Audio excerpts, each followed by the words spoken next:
God of war Subrahmanya Swamy స్టోరీతో viral అవుతున్న కొత్త న్యూస్. హాయ్ గాయ్స్, ఎలా ఉన్నారు? ఈరోజు మరొక మూవీ అప్డేట్తో మీ ముందుకు వచ్చాను. ఈ అప్డేట్ ఏంటో పూర్తిగా తెలియాలంటే ఈ వీడియోని మిస్ అవ్వకుండా పూర్తిగా చూడండి. So get in to the video. చాలా కాలంగా త్రివిక్రమ్ అల్లు అర్జున్ కాంబినేషన్లో మూవీ వస్తుందని చాలా వార్తలు వింటూనే ఉన్నాం. ఎప్పుడైతే పుష్ప 2తోని 2,000 కోట్లు ఆల్మోస్ట్ 2,000 కోట్ల కలెక్షన్స్ సాధించే దిశగా అల్లు అర్జున్ చేరుకున్నాడో ఒకేసారిగా భారీ హైప్ అల్లు అర్జున్ కెరియర్కి వచ్చింది. నార్త్ ఇండియాలో బీభత్సమైన ఫ్యాన్ ఫాలోయింగ్ సంపాదించుకోగలిగాడు. ఈ నేపథ్యంలో తన తదుపరి చిత్రం త్రివిక్రమ్తో చేయాలని ఎన్నో రోజుల క్రితం నిర్ణయించుకున్నాడు. ఇందులో భాగంగా వీరి మధ్య ఎలాంటి ప్రాజెక్ట్ వస్తుందో అనే చర్చ చాలా రోజులుగా వైరల్ అవుతూ వస్తుంది. కాగా తాజాగా ఈ సినిమా ప్రాజెక్టు మైథలాజికల్ నేపథ్యంలో, అది కూడా సుబ్రహ్మణ్య స్వామి కథ ఆధారంగా గాడ్ ఆఫ్ వార్ స్టోరీ లైన్తో ఉంటుందనే ఒక వార్త ఫిలిం నగర్లో చెక్కలు కొడుతుంది. అయితే సుబ్రహ్మణ్య స్వామి కథ అందరికీ తెలిసిందే, చాలా పవర్ఫుల్ గాడ్. సో ఈ కథని భారీ ఎత్తులో విజువల్ వండర్గా త్రివిక్రమ్ తెరకెక్కించాలని అనుకుంటున్నాడట. ఇందుకు సంబంధించిన ప్రీ ప్రొడక్షన్ వర్క్ కూడా చాలా రోజులుగా చేస్తున్నాడని తెలుస్తుంది. అయితే ఇందులో అల్లు అర్జున్ దేవుడి పాత్రలో కనిపించనున్నాడని అంటున్నారు. అయితే ఈ పాత్రకు సంబంధించిన ఇన్పుట్స్ కూడా అల్లు అర్జున్కు త్రివిక్రమ్ ఆల్రెడీ ఇచ్చాడట. దానిపైన కూడా కొంచెం హోంవర్క్ చేస్తున్నట్లు తెలుస్తుంది. ఇది ఇలా ఉంటే వీరిద్దరి కాంబినేషన్లో ఇంతకు ముందు 3 సినిమాలు తెరకెక్కి జరిగింది. అందులో జూలై మొదటి సినిమా కాగా అల వైకుంఠపురం, మధ్యలో సన్ ఆఫ్ సత్యమూరి, ఈ 3 సినిమాలు కూడా బాక్సాఫీస్ వద్ద బ్లాక్ బాస్టర్ హిట్స్ సాధించాయి. ఎవరు ఊహించని కాంబో, సక్సెస్ఫుల్ కాంబో వీరిది అనిపించుకున్నారు. ఈ నేపథ్యంలో ప్రతిష్టాత్మకమైన చిత్రంగా త్రివిక్రమ్ తన కెరియర్లో పాన్ ఇండియా చిత్రంగా ఈ సినిమాని భారీ బడ్జెట్తో నిర్మిస్తున్నారు. ఈ సినిమాకి కూడా 2 నుండి 3 ప్రొడ్యూసర్ ఉంటున్నారని సమాచారం అందుతుంది. అందులో తన ఆస్థాన ప్రొడ్యూసర్ అయిన హారిక సినీ క్రియేషన్స్, సితారా ఎంటర్టైన్మెంట్స్ దీనిలో భాగంగా తన సొంత బ్యానర్ పార్ట్నర్గా చేయబోతున్నాడని తెలుస్తుంది. ఈ విషయం ఇలా ఉంటే త్రివిక్రమ్ కేవలం మైథలాజికల్ కథనే ఎందుకు ఎంచుకున్నాడు అని అనడానికి చాలా కారణాలున్నాయి.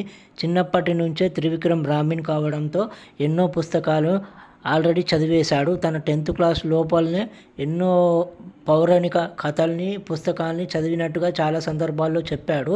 సో పురాణాల మీద త్రివిక్రమ్ ఉన్న పట్టు ఎవరికి లేదని చెప్పవచ్చు. ముఖ్యంగా వేదాలు కానీ, ఉపనిషత్తులు కానీ, మహాభారతం, భగవద్గీత ఇలా ఏది తీసుకున్నా త్రివిక్రమ్కి చాలా పట్టు ఉంది. ఏ విషయాన్నైనా అనర్గళంగా చెప్పగలడు, డైలాగులతో సహా.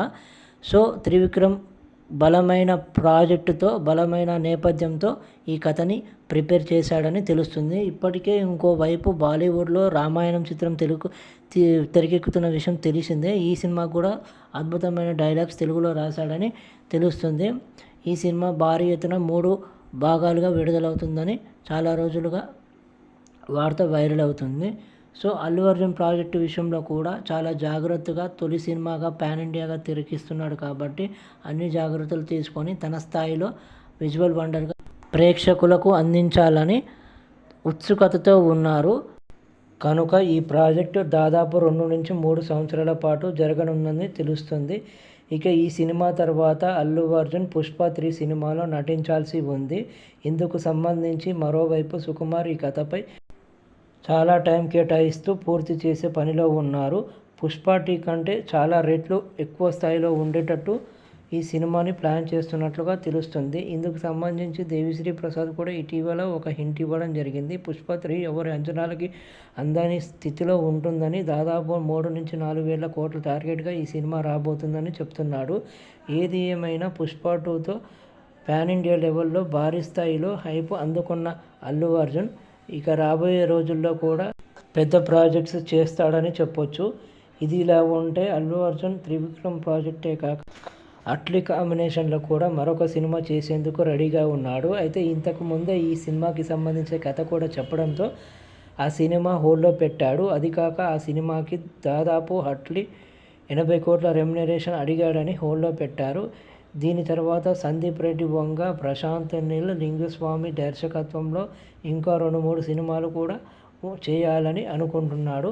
ప్రస్తుతం త్రివిక్రమ్కి డేట్స్ కేటాయించడంతో ఈ సినిమా పట్టాలెక్కనుంది. ఇది ఇలా ఉంటే అల్లు అర్జున్ ఇంతవరకు మైథాలజికల్ కథలో నటించలేదు. సో ఆయన నటన ఎలా ఉంటుందోనని అందరూ ఎదురు చూస్తున్నారు. రుద్రమ్మదేవిలో గన్నారెడ్డిగా నటించిన అద్భుతమైన నటనను ఆకట్టుకున్నాడు. కానీ మైథాలజికల్ కథలో మాత్రం నటించలేదు. సో అతను మెచ్యూర్ యాక్టర్ కావడంతో ఏ విధంగా నటిస్తాడు అనే ఆలోచన ఇప్పుడు అందరిలో రేకెత్తుతుంది. అది కాక సుబ్రహ్మణ్యం స్వామి దేవుడి పాత్రలో కనిపిస్తున్నాడు అని అంటున్నారు కాబట్టి ఈ పాత్రపై భారీ అంచనాలు నెలకొన్నాయి. ఇందుకు సంబంధించి త్రివిక్రమ్ కూడా భారీగానే ప్లాన్ చేస్తున్నట్టు, ఎక్కడ ఇలాంటి విమర్శలు రాకుండా జాగ్రత్త పడినట్లు తెలుస్తుంది.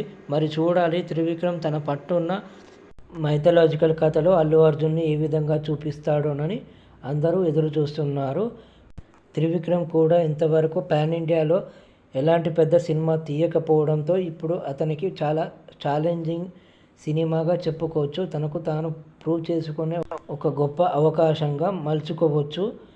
ఇప్పటికే తన తోటి దర్శకుడు సుకుమార్ పాన్ ఇండియా రేంజ్లో ప్రూవ్ చేసుకోవడంతో ఇప్పుడు బాధ్యత మొత్తం త్రివిక్రమ్ పైనే పడింది. తాను కూడా ప్రూవ్ చేసుకోవాలి. ఇంతకుముందు అన్నట్టుగా రాజమౌళి ఒక సందర్భంలో తనకు సుకుమార్ అన్న త్రివిక్రమ్ అన్న చాలా భయం ఉంటుందని చెప్పుకొచ్చాడు. ఈ నేపథ్యంలో ఆల్రెడీ సుకుమార్ తానేంటో నిరూపించుకోవడంతో ఇప్పుడు త్రివిక్రమ్ ఒక్కడే మిగిలి ఉన్నాడు. త్రివిక్రమ్ కూడా తన సత్తాని పాన్ ఇండియా లెవెల్లో చూపించగలిగితే మాత్రం రాజమౌళి కొంత వెనకడుగు వేసిన దర్శకుడిగా అవుతాడు. మరి గురూజీ అందరి అంచనాలను తలకిందులు చేస్తూ పైకి ఎదుగుతాడా లేకపోతే మళ్ళీ వెనక్కి వస్తాడా అనేది తెలియాల్సి ఉంది.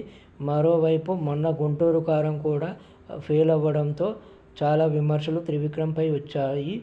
మహేష్ బాబును సరిగా చూపించలేదని, కేవలం సినిమాని కమర్షియల్ అంశాలకి వదిలేస్తూ శ్రీలీల లాంటి పాత్రను అనవసరంగా పెట్టాడని, సరైన స్క్రీన్ ప్లే లేకపోవడంతో సినిమాపై చాలా విమర్శలు ఎదుర్కొన్నాడు త్రివిక్రమ్.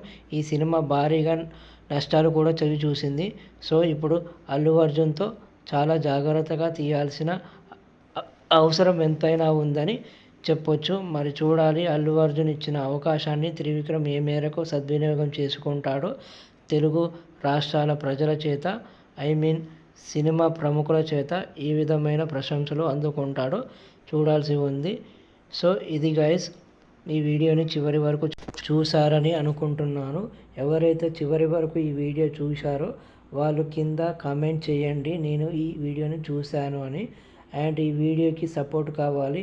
లైక్ చేసి షేర్ చేసి సబ్స్క్రైబ్ చేయండి. ఇలాంటి మరెన్నో వీడియోస్ మీ ముందుకి పట్టుకొస్తాను. Until then watch my videos and good bye.